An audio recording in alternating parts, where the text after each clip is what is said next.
Hello and welcome to this week's episode of Money with Alpha. This week I'm going to talk about the power of money systems. Now, systems is something that I have to admit I've resisted using that word for a while because I always thought it sounded boring. And then I'd sort of mentioned it in a mastermind that I'm in, and they're like, "Oh my gosh, I love systems. I don't have the brain to create the money systems, but if you do, I would love that." And then I thought, okay, well, because essentially a lot of the work that I do is to help create the structure, the processes, the systems, that kind of thing to help you actually manage your money. And so I thought I would do an episode where I talk about money systems, what they are, the power of them, and how they can really make your life so much better. And this goes for your business finances and your personal finances. And as a business owner, like connecting those two is extremely powerful, which I'll go through today.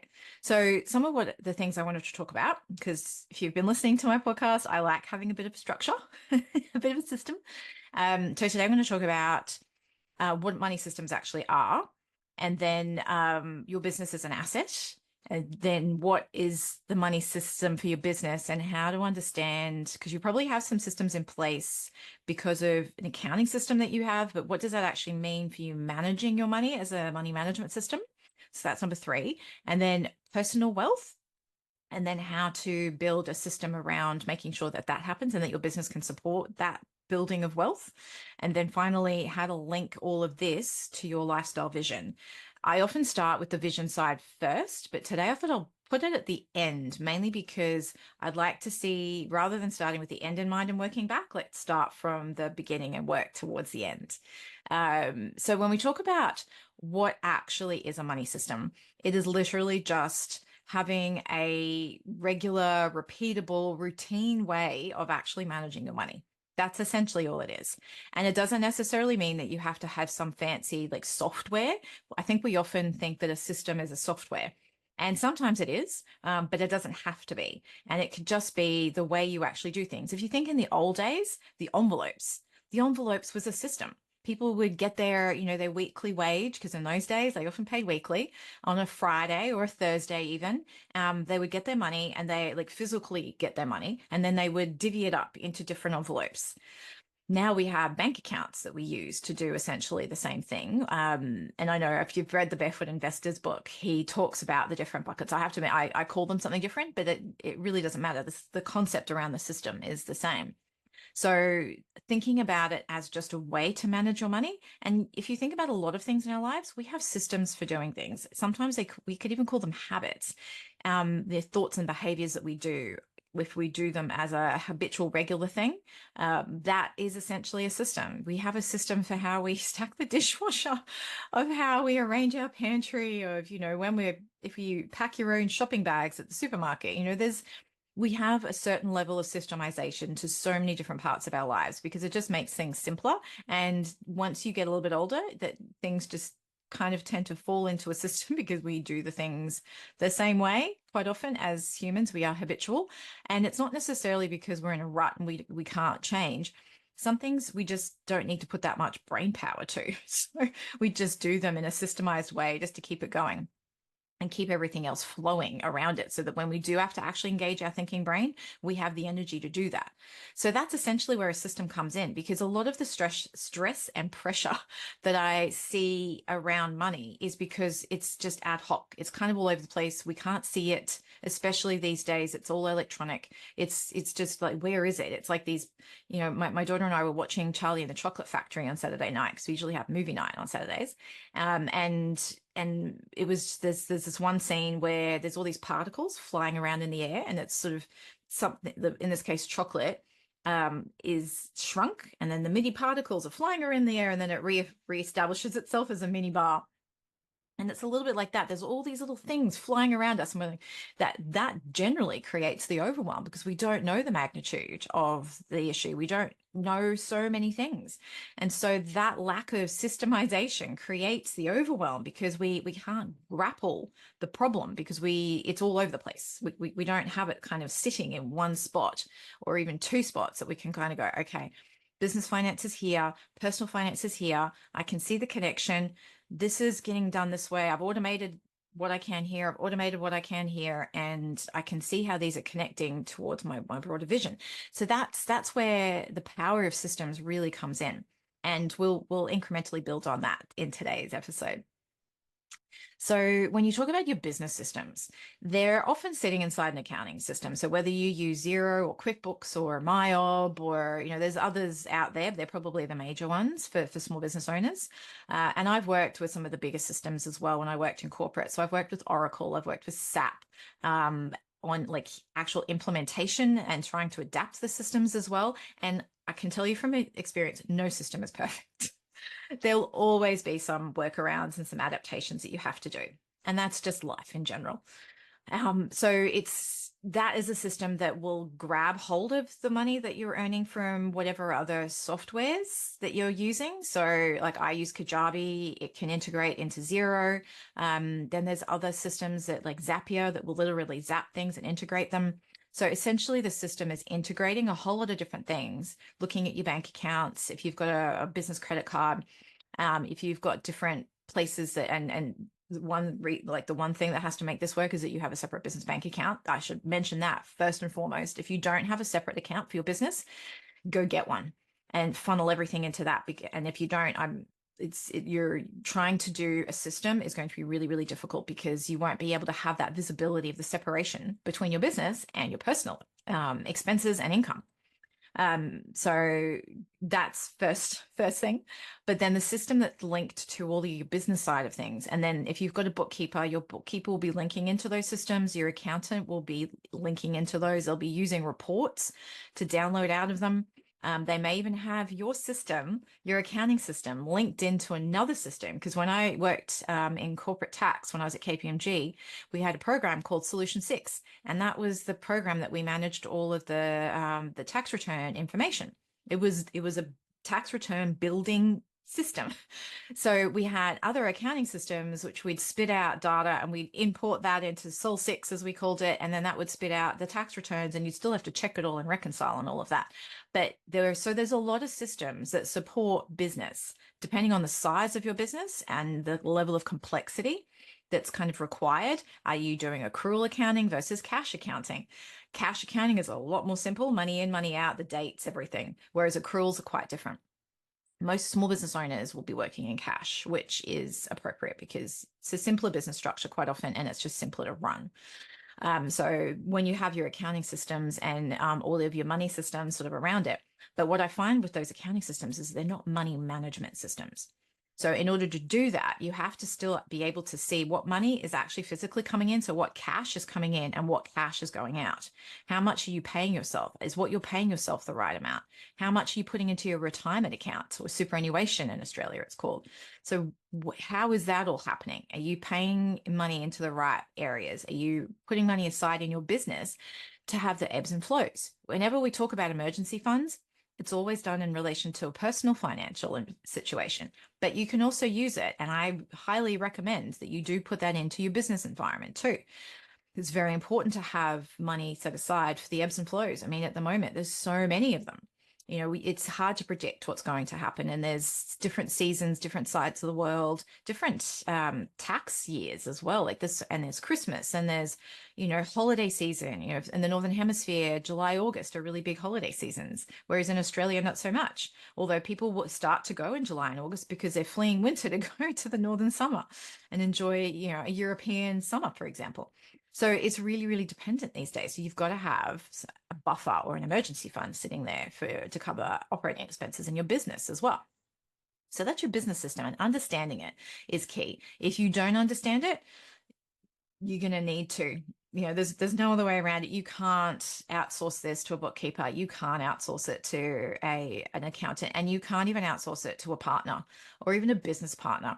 If you're a business with somebody else, you both need to understand the numbers. You both need to know what's coming in, what's going out, what the decisions are, what the trends are. It's really, really important. I get that in a lot of cases, people join together in a business environment to try and take on the strengths and of each person. But when it comes to the money, you both need to know what's going on. So that would be like step number 2. So your business is an asset, and as part of that system is really important to understand. Personal wealth, then. So you've got your business, and if your business is an asset, it's an asset that helps support your personal life because ultimately you are not your business. Yes, you run it. If you're the face of it and you're the name of it, even, then it is you, but you are still an individual. You still have a life, you still have dreams. And at some point, your business won't be there, whether because you choose to retire or you sell it, move on to another one. So your business is still its own entity. So financially, you still have to make sure that you're supporting your own goals as an individual. When do you want to retire? How do you want to retire? If you're in a relationship, whether that is a marriage or you're leaving a relationship, you still need to make sure that all your finances are sorted as well, and that you have a money system to manage your personal money because your business, and I realize also that especially in the early days, businesses don't necessarily fund personal lives terribly well. But whatever you're paying yourself, you need to use that money to fund whatever else it is that you need to pay for in your personal life. And if that money is joined with somebody else, and even more so that you need a money system, because then you really need to make sure that everything is kind of pulled together in a way that will make sure that you can afford to pay the school fees, that you can save for a holiday, that you can still pay for all of the things that, the groceries. Like I've seen a couple of business owners recently at networking events, and they go to the grocery store and they have to check their bank account to see how much they can afford to spend. And it's really heartbreaking. Like, really need a money system to be able to help make sure that you're putting the essential money aside for the essentials. And if it doesn't go far enough, then you may need to get some extra work, some employed work to be able to supplement it as well. And there is absolutely no shame in that. Like, being able to support yourself is important, and however you need to do that, if you go need to get a job alongside your business in the short term, then that may be what it has to be. And then, or even contract work, but yeah. So having a personal money system, and that's also literally, that having the buckets, having the electronic envelope set aside for all the things that you need, and then being able to link all of that to the lifestyle that you want. And I harp on about this because ultimately, what are we doing it all for?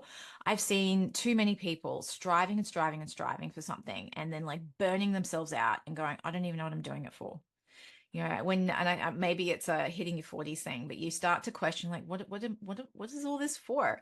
I remember I spent my like 20s searching for my purpose, and my 30s trying to sort of establish myself financially, and then my 40s kind of going, okay, so how does this all work? Like, what am I doing it all for? The search for purpose has morphed. The search for financial stability in a way has kind of, gone on its journey. And then now it's like, okay, so how big do I want to make this? Like, or how small, or what do I want? Do I want to be able to just, scooch around in a caravan? Not my thing. Just, that's not my scenario at all. But in my husband's mind, he would love to be able to just literally sail off into the sunset, retire early, and just, live on his boat. Whereas my daughter gets seasick, and I like to set my feet on land on a pretty regular basis, even though I'm an Aquarius. I still do like, I like people as well. So the idea of being isolated on a boat for 3 weeks in the middle of the Pacific just doesn't interest me. So I've always said to my husband, I was like, well, you can find somebody to crew with you, and you can sail to the place, and my daughter and I, we will fly there and meet you there. And occasionally we may need to have somewhere that's got air conditioning, depending where you are. But again, this is part of the discussions and the vision of what will all of that lifestyle look like. And it's really, really good to have those discussions and clarify that, because then you can kind of go, okay, well, we're on this path at the moment. And if we want to make any major changes to that, do we need more money? Or is what we're doing enough? And we just keep on doing more of the same, and in 10 years we'll hit our goal. Like, is that it? But unless it becomes this fluid, invisible target that you've got no idea where you're headed.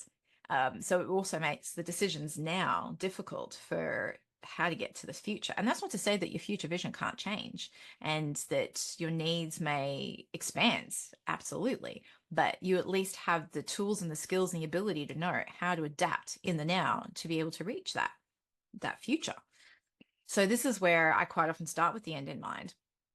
But today I felt really the need to talk about how to start in the present and then move towards, because sometimes you need to make some changes, you need to make some movement. Again, I'll use the sailboat analogy. You need to be moving in order for the rudder to actually make an impact. Because if you're completely and this has actually happened.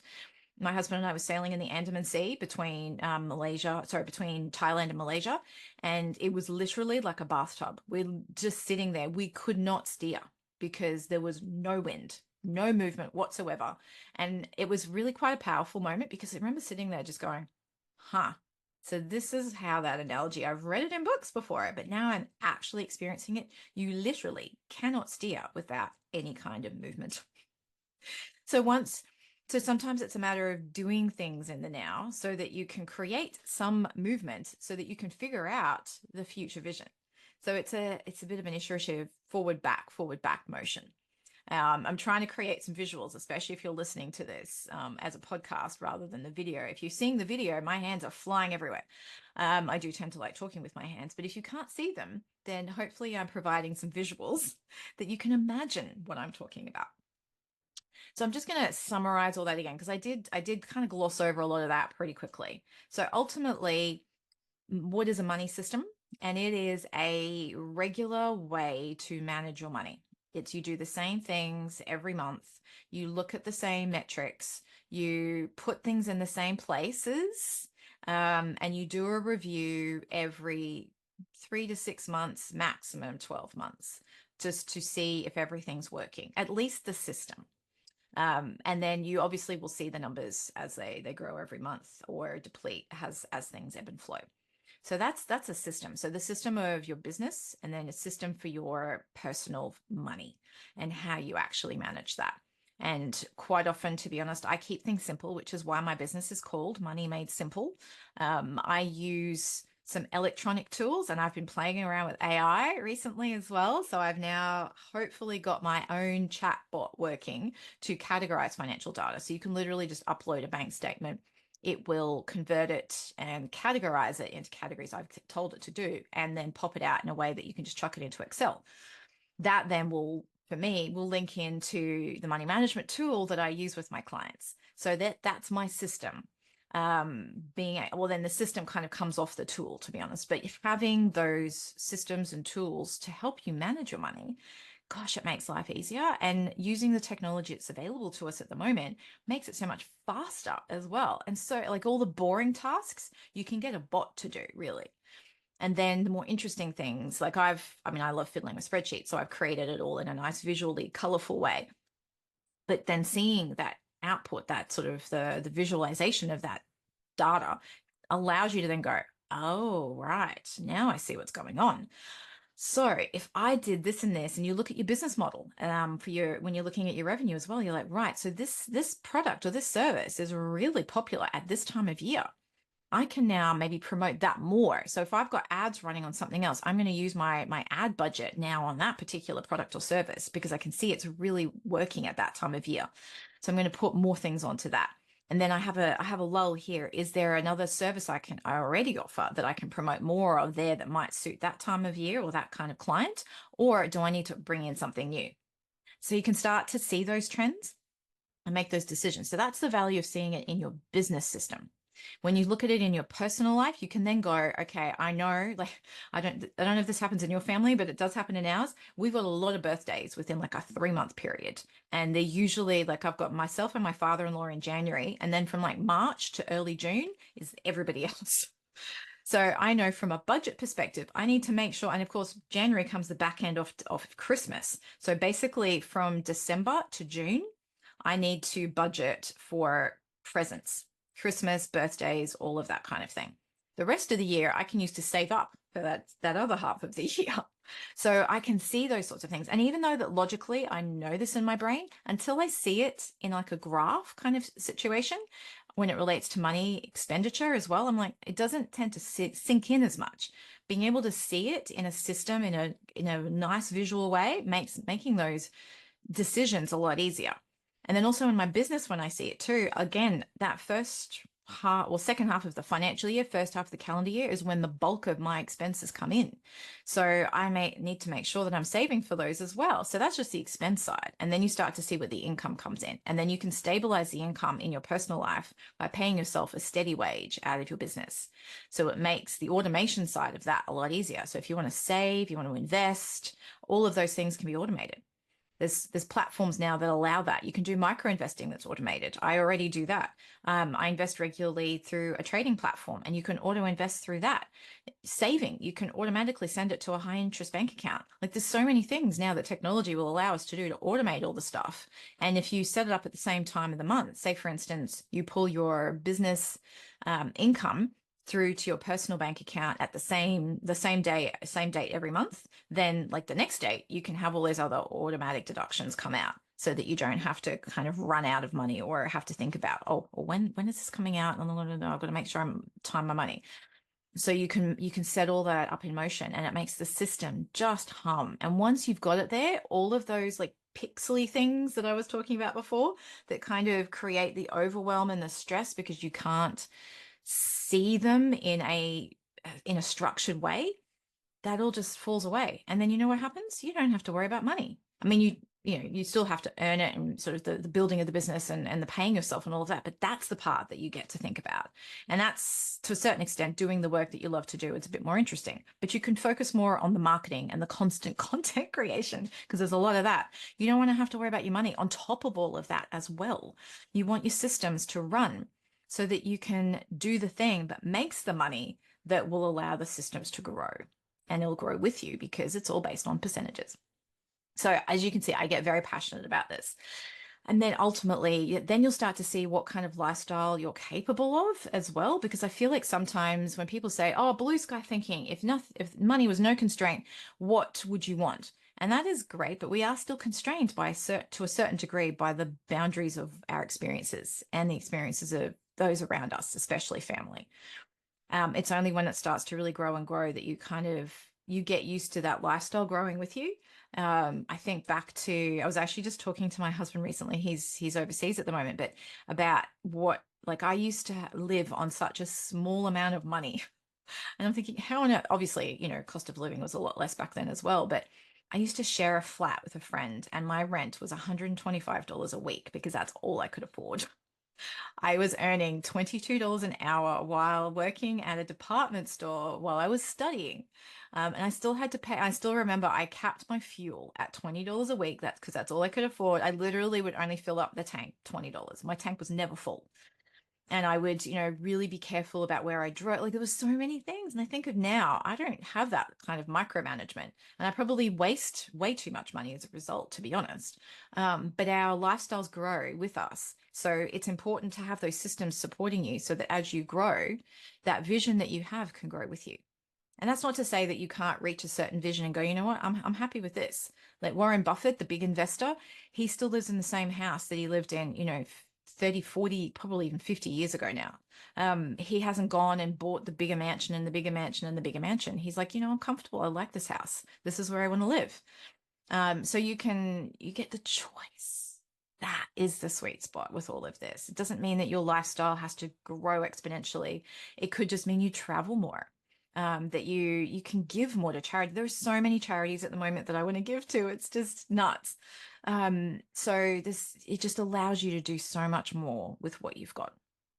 So I will take a breath because I feel like I've been on a little bit of a rant for the last however long. But I'll just recap what I spoke about with the power of money systems. And the first is the system is what will help you manage your money in a less stressed way. Doing things on a regular basis. Then how to understand what your money system is for your business. It's very important that you understand how your money is coming and going out and how the programs and software that you're using are supporting that. And then how to actually then work on your personal money system. So what sort of system? You can have the system very similar. I run the business system for finances in the same way the money. They're just called different things and have different kind of purposes, but the system itself runs the same way. So what's your personal money system to helping you grow wealth? And then ultimately, how is that all linking up to your lifestyle vision and your values? How does all of that pull together for what you actually want out of life. So I'll leave you to ponder. If you have questions out of all that, please reach out. I'm happy to answer questions. So yeah, if you're driving, obviously might not be possible to do that right now, but you can always send me a message, send me a DM, or hop on my website and go to the contact us page and send me an email that way. So with that, enjoy the rest of your week. And yes, I will talk to you next week.